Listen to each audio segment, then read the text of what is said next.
Well, more than 300 students have been kidnapped from a Catholic school in Nigeria, with fears they are being held captive by armed gunmen. There are reports that at least 50 children have managed to escape, but hundreds more are still missing, as well as a dozen staff members.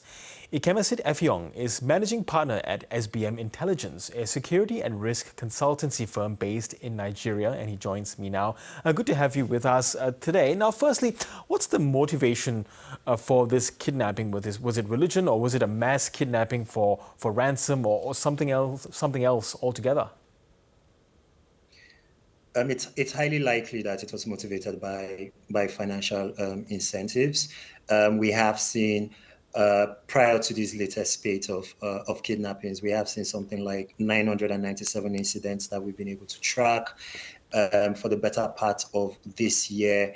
And about 4,722 people that we can confirm, right, that have been kidnapped. And the vast majority of those have been for ransom. It's worth noting that the latest spate, right, of kidnappings happened in central Nigeria, and the generally established motivation for a lot of these kidnapping rings is economic. We actually have a report called the Economics of Kidnappings report, which has been tracking this over the last 5 years, and something around $6 billion has been paid in ransoms that we can verify, right, over the last 5 years. Yeah, so this is a very lucrative endeavor for a lot of the perpetrators who are involved in these activities, and unfortunately, it appears as though the spate and the rate of incidents is seeing a notable spike this year. Yes, and then who's behind this? Because, to orchestrate something of this scale, in Nigeria would require, I would assume, a very high degree of planning, resourcing. So who, are other groups that are, I suppose, that are known to be behind these abductions? There are some known groups, but in many of these cases, right, these groups are actually quite small. Many of them number less than 30, 30 people, mostly men. The original genesis of a lot of these groups actually lies in political protection rings that were retained by local politicians in order to secure their influence in many of these communities, and many of these groups have essentially run amok. We've also seen evidence of them plugged into really sophisticated supply chains, for the lack of a better word, where they are able to access arms. They've got a fair amount of collaborators, right, within the security services, but also within the formal sector to enable things such as financial flows. And many of them have become significantly emboldened. There are whole swathes of territory right across Nigeria where they retain effective control, right, and the presence of the state is absent to none. So in many of these respects, these groups have become emboldened. Also, I should add, finally, by the by the impunity and the lack of consequences. Really, there are precious few prosecutions, right? Investigations are few and far between, and many families and many groups are. Many affected families, right, are very reticent to essentially come out and testify against these groups, because it could jeopardize, their safety and the safety of their loved ones as well.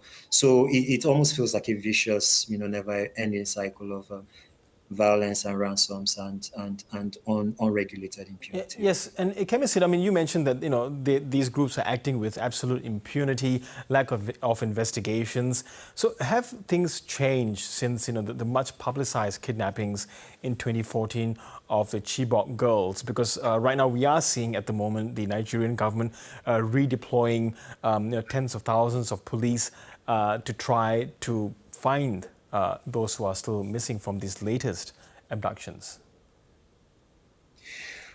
Well, I wouldn't say much has changed in terms of the modus operandi, right, of the security services, or even, of the government in terms of addressing this issue. The government, actually, since the Chibok kidnappings, 3 Nigerian administrations now have essentially been reactive as against proactive in terms of utilizing well-known intelligence. So it's not as though these groups aren't well-known, or their locales or their areas of operations, right, aren't known. They are known to the intelligence services, but there just appears to be that lack of political will to be proactive in protecting schools. There was a Safe Schools initiative that was launched in the wake of the Chibok girls ruling. It's not been resourced. It's not been funded to the level that it should have, and successive Nigerian administrations have just not made it a priority. On the kidnapping side of things, if anything, what we've seen an evolution in the types of attacks. Schools are generally lightly protected in many parts of the country. Secondary schools don't even have fencing to begin with, so they are really soft targets, right, to attack. And I think the international outcry that Chibok and subsequent mass kidnapping incidents actually illustrated to a lot of these groups is that there is a lot of significant leverage on the political and potentially on the financial end of things that they can bring to bear if they carry out these attacks. And unfortunately, the Nigerian government and state governments haven't kept up with that level of evolution. Yes, of course. In the case of the Chibok abductions, we know that at least 100 remain missing, and we don't know whether they'll be found. Do you fear the same might happen to those who haven't managed to escape this latest kidnapping? It is highly likely. These parts of the country that have become is essentially the kidnapping belt, right, of the country. They are relatively sparsely populated. It's mostly rural or peri-urban communities. There are lots of places and lots of spaces within which to hide or potentially traffic, right? These kids, unfortunately, we have seen evidence in our line of work of some kidnapping victims found in neighboring countries months after. So there is a very high possibility that some of these victims unfortunately may never make it back home to their loved ones and their families. As far as the central government is concerned, though, do you feel that there is political will to actually make an effort to create agencies to be able to deal with this kidnapping belt that you're talking about? Not to the extent that it substantially addresses the issue, and in a way, the recent remarks by the U.S. president may actually put some oomph in the side of the government, which is trying, very much to protect and maintain a strong diplomatic relationship with Washington, to do something significant about this. President Bola Tinubu counseled a scheduled appearance at the G20 summit that just concluded in South Africa in the wake of the 3 kidnapping incidents, right? That we've seen.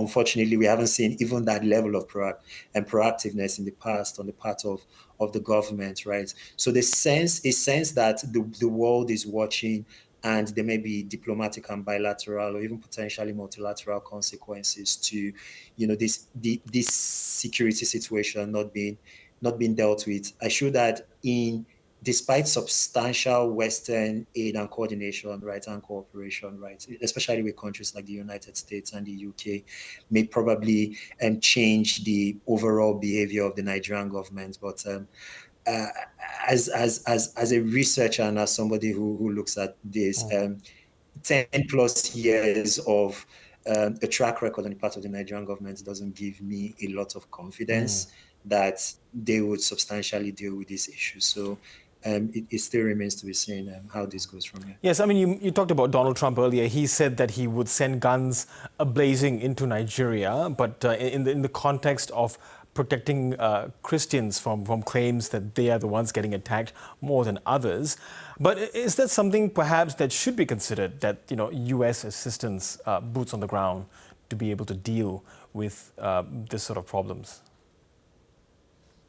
The interesting thing is that there is already U.S. assistance towards dealing with some of these security challenges, right? The U.S. just I believe it was two months or so ago, announced a package of military purchases on the part of the Nigerian government, right? And that, of course, comes with substantial, training as well as non-lethal cooperation and military support on the part of the Americans. Boots on the ground may mock up what is already a complex picture, which is now being radically simplified into, Christian versus Muslim